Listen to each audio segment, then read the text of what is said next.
भारत ने S-400 missile system की deal Russia के साथ की, जो कि भारत और रशिया दोनों की दोस्ती का बहुत अच्छा सबूत है।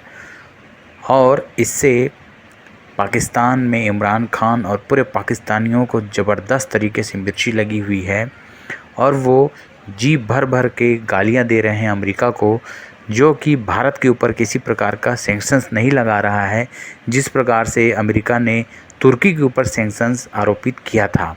आइए इससे संबंधित वीडियो हम देखते हैं, किस तरीके से घामड़ पत्रकार जी भर करके अमेरिका को खूब गालियां दे रहे हैं, खूब कोस रहे हैं। जो दौरा कर रहे हैं रूसी सदर, वो कितना अहमियत का हामिल है भारत के हवाले से? हारून साहब, इसकी क्या इंपॉर्टेंस है? रशिया के सदर भारत का दौरा कर रहे हैं, अमेरिका को नाराज करके ये अमल कर रहा है भारत, या इसके पीछे कुछ और अनासिर हैं? देखिए, गुजारे ये है कि कानून तो ये है अमरीकी कि ईरान से, कोरिया से और रूस से जो भी मुल्क दिफाई नौयत के ताल्लुकात रखेगा, कोई लेन देन करेगा, उसके पे पाबंदियां लगा दी जाएंगी। लेकिन साफ जाहिर है कि इंडिया पे पाबंदियां नहीं लगाई जा सकती हैं। S-400 मिसाइल उन्होंने ख़रीद लिए हैं, अगर कोई कार्रवाई करनी होती तो कर लेते। इसमें नुक्ता ये है, देखिए, वो तो हर मुल्क अपने मफादात के मुताबिक फ़ैसले करता है। इसमें बैनुल-अक़वामी सियासत में उसूल नाम की कोई चीज़ नहीं होती, कौमों के मफादात होते हैं बस। तो वो इंडियंस को सूट करता है। S-400 मिसाइल उन्होंने ख़रीद दिया और अमेरिका कुछ भी नहीं कर सका और कुछ भी नहीं कर सकेगा। ये इसमें जो सबसे अहम बात यह है, रूसियों को तो बेचना है ही, जाहिर है। वो असला साजी में अमेरिका से कुछ ज़्यादा पीछे नहीं है, बाज़ चीज़ों में तो उनसे आगे हैं। तो अमेरिका कुछ कर सकता ही नहीं है, मजबूर है। अमरीकी मजबूरियां बढ़ती चली जा रही हैं। वो अभी समिट पे आते हैं तो फिर मैं आपसे अर्ज करता हूं कि वो भी नाकाम रहेगी। ठीक है, और क्यों नाकाम रहेगी? ठीक है, इस पे जाहिर है अमेरिका जो है उसे अब पसपा होना है। हर सुपर पावर की, हर आलमी ताकत की एक उम्र होती है। अमेरिका की उम्र पूरी हो चुकी। चीन आगे बढ़ता जाएगा, वो पीछे हटते जाएंगे। चीन के पास सरमाया दुनिया को देने के लिए बहुत ज़्यादा है। उनके पास डॉलर है, जितने डॉलर चाहे छाप सकते हैं, कोई पाबंदी तो नहीं है। वो कांग्रेस हमेशा उन्हें इसकी इजाज़त दे देती है, इजाज़त तो लेनी पड़ती है, मगर कांग्रेस को क्या एतराज़ है? तो अभी ये जिस दिन डॉलर वाला किस्सा ख़त्म हो गया, उस दिन अमेरिका भी अपने अंजाम की तरफ रवाना हो जाए। सही, ठीक है। लेकिन हारून साहब, ये पूरा किस्सा है ये S-400 मिसाइल का है। पिछले बरस तुर्की ने ये मिसाइल खरीदे थे रशिया से, तो अमेरिका ने उसके ऊपर पाबंदियां आयद की थी। अब भारत कहता है कि हमें चाइना के साथ खतरा जो है उससे निपटने के लिए ये मिसाइल दरकार है। अब भारत के हवाले से क्या कोई पाबंदियां नहीं लगाई जाएंगी अमेरिका की तरफ से? कोई पाबंदी नहीं लगा सकते, भारत पे नहीं लगा सकते। इतनी बड़ी मार्केट है, फिर वो उनके हलीफ हैं चीन के खिलाफ, और बैरुल कायल में और इसमें बहर हिंद में हुक्मरानी के लिए उन्हें ज़रूरत है उनके ताबन की। इसी तरह जापान अगर कोई ऐसा फैसला करे, जापान तो नहीं कर रहा है ऐसी कोई चीज़, क्योंकि वो तो कोई आर्मी है ही नहीं उनकी, कोई इस वक्त कोई इस तरह की सूरत हाल नहीं है। न इन पे लगा सकते हैं, न जापान पे लगा सकते हैं। कल फर्ज कीजिए बरतानिया कर ले, यूरोपीय यूनियन ने किया ना जी मुआहदे चीन से इन्वेस्टमेंट के, तो क्या यूरोपीय यूनियन पे क्या पाबंदियां वो लगा सकते हैं? वो वक्त गुजर गया। वो देखिए 1990 में जब वो कह रहा था ना, रूसियों की वापसी के बाद 1991 में सीनियर बुश कह रहा था न्यू वर्ल्ड ऑर्डर, और वो फलसफी उनका क्या कह रहा था? एंड ऑफ हिस्ट्री, तारीख खत्म हो गई। कमाल है जी, होकोयामा क्या नाम था उसका? तारीख ख़त्म हो गई, अब दुनिया में सरमायादाराना निज़ाम होगा। तो उस वक्त जब हम जैसे लोग ये कह रहे थे कि भाई ये इंसानी जबिलतें नहीं बदलती और तग़य्युर जो है वो एक दायमी कानून है, हमेशा दुनिया बदलती रहती है और बदलती रहेगी। ज़रूरी नहीं है कि ये सरमायादाराना निज़ाम इसी तरह रहे और ये ज़रूरी नहीं है कि गालिब रहे। तो उस वक्त लोग इसको कोई संजीदगी से नहीं लेते थे। दुनिया बदल रही है और दुनिया बदलती रहती है। तुर्की एक छोटा मुल्क है, निस्बतन कमज़ोर मुल्क है। फिर सबसे बड़ा उनका जुर्म यह है कि वो मुसलमान है। मैंने आपसे अर्ज़ किया था कि एक ज़माना वो था कि अमरीकियों को खराज अदा करना पड़ता था, उस्मानियों को। टैक्स नहीं मैं कह रहा, खराज कह रहा हूँ। उनसे बाकी मुल्कों के मुकाबले में उनसे ज़्यादा किराया वो वसूल करते थे। उनके बहरी जहाज जब वहाँ से गुजरते थे तो वो एक तरह का खराज ही था। उन्होंने उस्मानी सल्तनत को तोड़ दिया, मगरब ने मिलजुल कर, सब ममालिक ने। और इसके बाद तुर्की जो है कमज़ोर हो गया। अब तुर्की उभर रहा है दोबारा, सही, और जितने अच्छे बेहतर फैसले करेंगे उतनी तेज़ी से वो तरक्की कर सकते हैं। उनकी अपनी भी, तुर्की में भी कंट्राडिक्शंस तो हैं, तो इसलिए उस पर तो पाबंदियाँ लगाई जा सकती हैं, मगर उसका साइज़ तो छोटा है और इंडिया का साइज़ उसके मुकाबले में बहुत बड़ा है।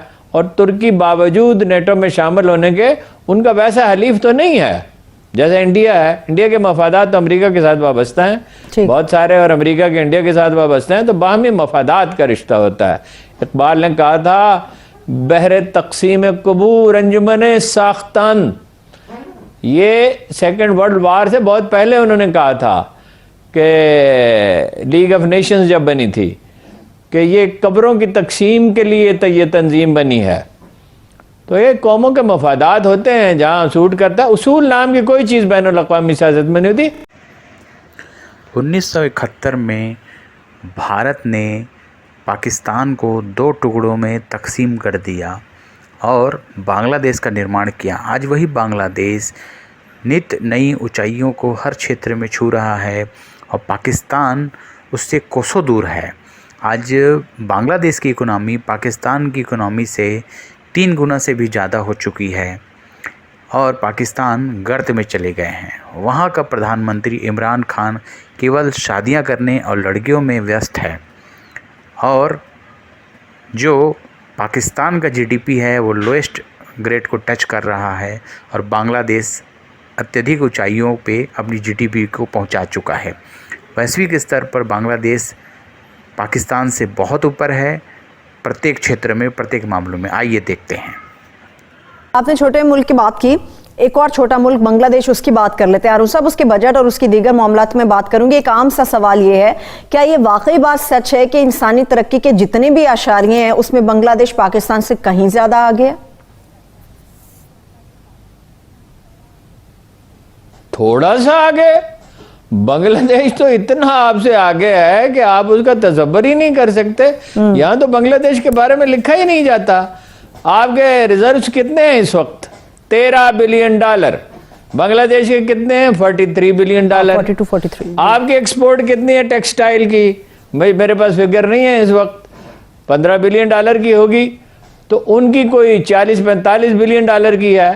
पाकिस्तान तो यकीन के साथ सारी दुनिया में कहा जाता था कि ये एशियन टाइगर बनेगा, और एशियन टाइगर की तो इस्तिलाह ही पाकिस्तान के लिए बनी थी या जापान था।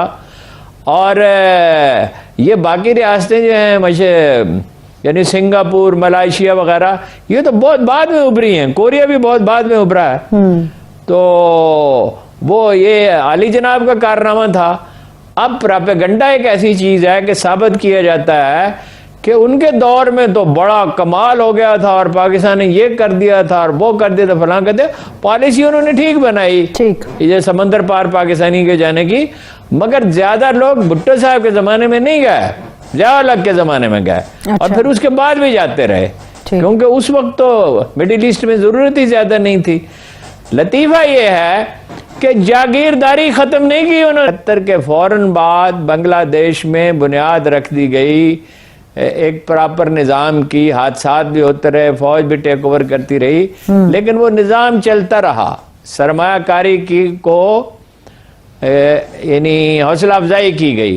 पाकिस्तान में उसके बरक्स क्या हुआ? पाकिस्तान में भुट्टो साहब ने, उनका कंट्रीब्यूशन भी है, उसका भी मैं जिक्र करता हूँ, लेकिन उन्होंने क्या किया?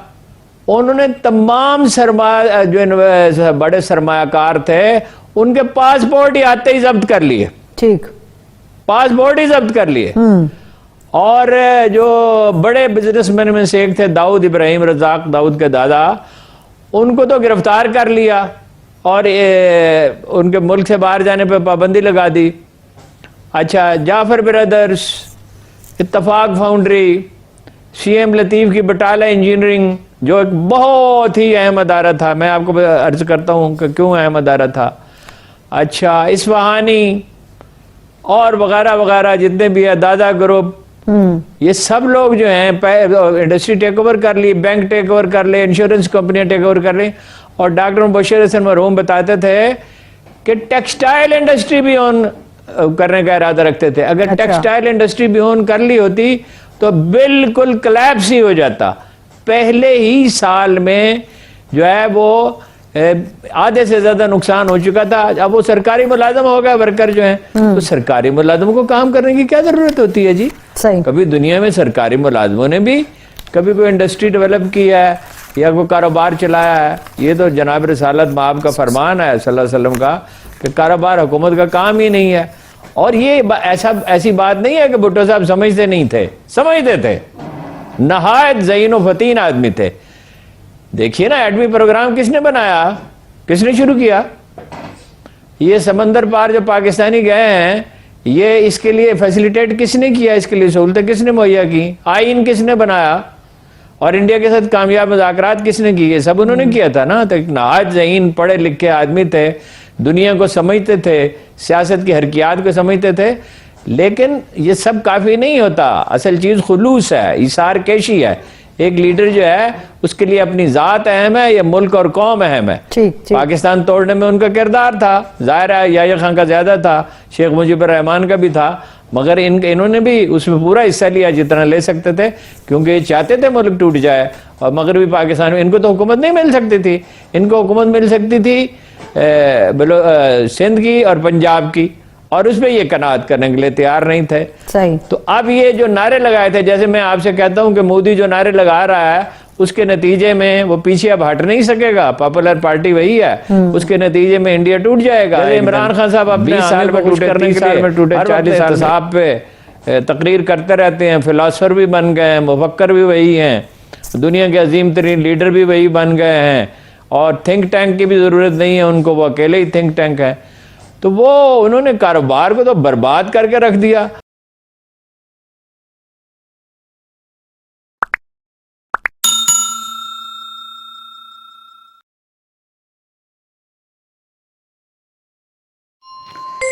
Like, share and subscribe, it's completely free. और देखते रहिए हमारे साथ गधों की दुनिया, रियासत मदीना। Thank you.